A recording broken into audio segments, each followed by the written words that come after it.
آپ کے بچے بھلے اب سے پوچھیں نہ پوچھیں، اب انہیں یہ ضرور بتایا کیجیے کہ ہم فلسطین سے اس لیے محبت کرتے ہیں کہ 01 یہ فلسطین انبیاء علیہم السلام کا مسکن اور سرزمین رہی ہے۔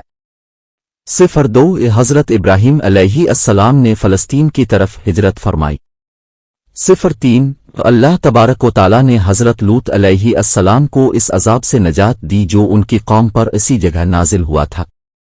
04 حضرت داؤد علیہ السلام نے اسی سرزمین پر سکونت رکھی اور یہیں اپنا ایک محراب بھی تعمیر فرمایا۔ 05 حضرت سلیمان علیہ اسی ملک میں بیٹھ کر ساری دنیا پر حکومت فرمایا کرتے تھے۔ 06 چیونٹی کا وہ مشہور قصہ جس میں ایک چیونٹی نے اپنی باقی ساتھیوں سے کہا تھا کہ چونٹو اپنے بلوں میں گھس جاؤ، یہیں اس ملک میں واقع اسقلان شہر کی ایک وادی میں پیش آیا تھا جس کا نام بعد میں وادی النمل چیونٹیوں کی وادی رکھ دیا گیا تھا۔ 07 حضرت زکریا علیہ السلام کا محراب بھی اسی شہر میں ہے۔ 08 حضرت موسیٰ علیہ السلام نے اسی ملک کے بارے میں اپنے ساتھیوں سے کہا تھا کہ اس مقدس شہر میں داخل ہو جاؤ۔ انہوں نے اس شہر کو مقدس اس شہر کے شرک سے پاک ہونے اور انبیاء علیہم السلام کا مسکن ہونے کی وجہ سے کہا تھا۔ 09 اس شہر میں کئی معجزات وقوع پذیر ہوئے جن میں ایک کنواری بی بی حضرت مریم کے بطن سے حضرت عیسیٰ علیہ السلام کی ولادت مبارکہ بھی ہے۔ 10 حضرت عیسیٰ علیہ السلام کو جب ان کی قوم نے قتل کرنا چاہا تو اللہ تبارک و تعالی نے انہیں اسی شہر سے آسمان پر الفاٹے لیا تھا۔ 11 ولادت کے بعد جب عورت اپنی جسمانی کمزوری کی انتہا پر ہوتی ہے، ایسی حالت میں بی بی مریم کا کھجور کے تنے کو ہلا دینا بھی ایک معجزہ الہی ہے۔ 12 قیامت کی علامات میں سے ایک حضرت عیسیٰ علیہ السلام کا زمین پر واپس تشریف اسی شہر کے مقام سفید مینار کے پاس ہوگا۔ 13 اسی شہر کے ہی مقام بابلاد پر حضرت عیسیٰ علیہ السلام مسیح دجال کو قتل کریں گے۔ 14 فلسطین ہی ارض محشر ہے۔ 15 اسی شہر سے ہی آجوج و ماجوج کا زمین میں قتال اور فساد کا کام شروع ہوگا۔ 16 اس شہر میں وقوع پذیر ہونے والے قصوں میں سے ایک قصہ طالوت اور جالوت کا بھی ہے۔ 17 فلسطین کو نماز کی فرضیت کے بعد مسلمانوں کا قبلہ اول ہونے کا اعزاز بھی حاصل ہے۔ ہجرت کے بعد حضرت جبرائیل علیہ السلام دوران نماز ہی حکم ربی سے آقا علیہ السلام کو مسجد اقصی فلسطین سے بیت اللہ کعبہ مشرفہ مکہ مکرمہ طرف رخ کرا گئے تھے۔ جس مسجد میں یہ واقعہ پیش آیا وہ مسجد آج بھی مسجد قبلتین کہلاتی ہے۔ 18 حضور اکرم صلی اللہ علیہ وسلم معراج کی رات آسمان پر لے جانے سے پہلے مکہ مکرمہ سے یہاں بیت المقدس فلسطین لائے گئے۔ 19 سرکار دو عالم صلی اللہ علیہ وآلہ وسلم کی ابتداء میں انبیاء علیہم السلام نے یہاں نماز ادا فرمائی۔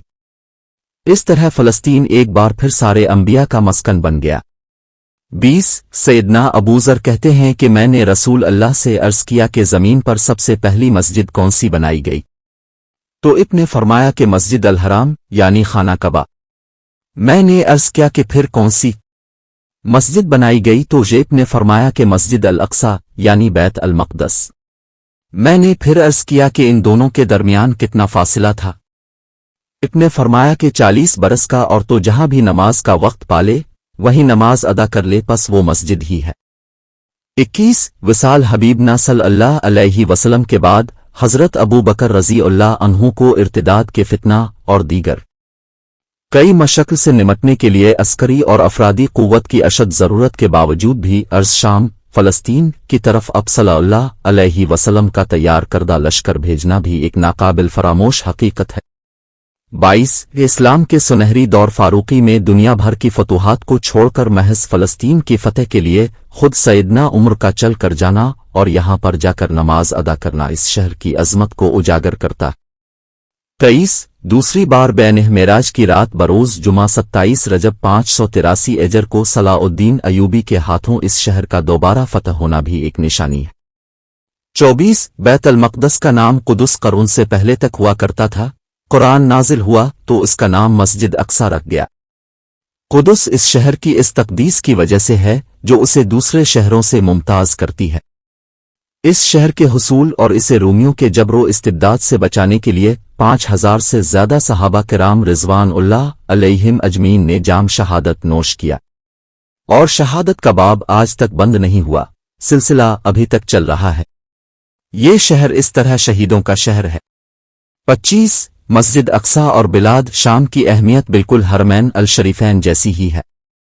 جب قرآن پاک کی یہ آیت والتین والزیتون طور سینین ویزا البلد المین یہ نازل ہوئی تو ابن عباس کہتے ہیں کہ ہم نے بلاد شام کو والتین انجیر سے، بلاد فلسطین کو الزیتون زیتون سے اور الطور سینین کو مصر کے پہاڑ کو طور جس پر جا کر حضرت موسیٰ علیہ السلام اللہ پاک سے کلام کیا کرتے تھے سے استدلال کیا۔